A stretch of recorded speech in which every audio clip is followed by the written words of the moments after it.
अस्सलामु अलैकुम वरहमतुल्लाहि ताला वबरकातुहू।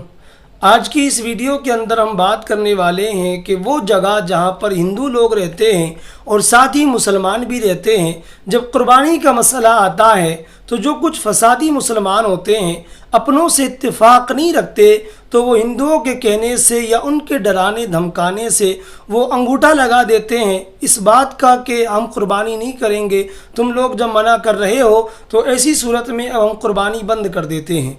तो क्या इस तरह से करना जायज़ है? अगर कोई हिंदू जबरन भी मना करता है तो क्या उसकी मना करने की वजह से कुर्बानी को बंद किया जा सकता है? तो क्या मसला है, तो आइए इस वीडियो के अंदर हम क्लियर करते हैं। तो सबसे पहले आप ये समझें कि कुर्बानी शरान वाजिब है, यानी किसी कुफ़ार या हिंदू के मना करने से कुर्बानी को नहीं रोका जा सकता। अगर कोई मना करता है तो उसको कहा जाए कि कुर्बानी ये हमारा मजहबी शिआर है और हिंदुस्तान के अंदर हर शख्स को अपना मजहबी त्यौहार मजहबी शिआर मनाने की इजाज़त है, तो उनके कहने से कुर्बानी को बंद नहीं किया जा सकता। लेकिन अगर हुकूमत की तरफ से दबाव है तो पहले पूरी कोशिश की जाए उसके इजरा की, यानी कि उनसे कहा जाए कि हिंदुस्तान के अंदर तो हर तरह की आज़ादी है, मजहबी आज़ादी है, हर शख्स को अपनी तरह जीने का हक़ है, तो पूरी कोशिश की जाए।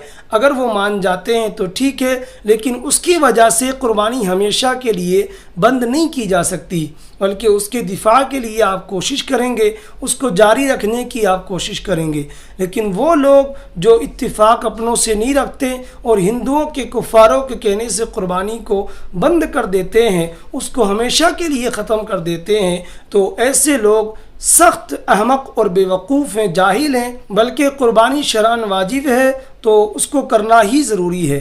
तो उम्मीद करता हूँ जो लोग इस वीडियो को देख रहे हैं वो गलतफहमी से बाहर आ जाएंगे, और गुजारिश करता हूँ कि अगर आप पहली मरतबा इस चैनल पर आए हैं तो इसको सब्सक्राइब कर लें और वीडियो को ज़्यादा से ज़्यादा शेयर करें।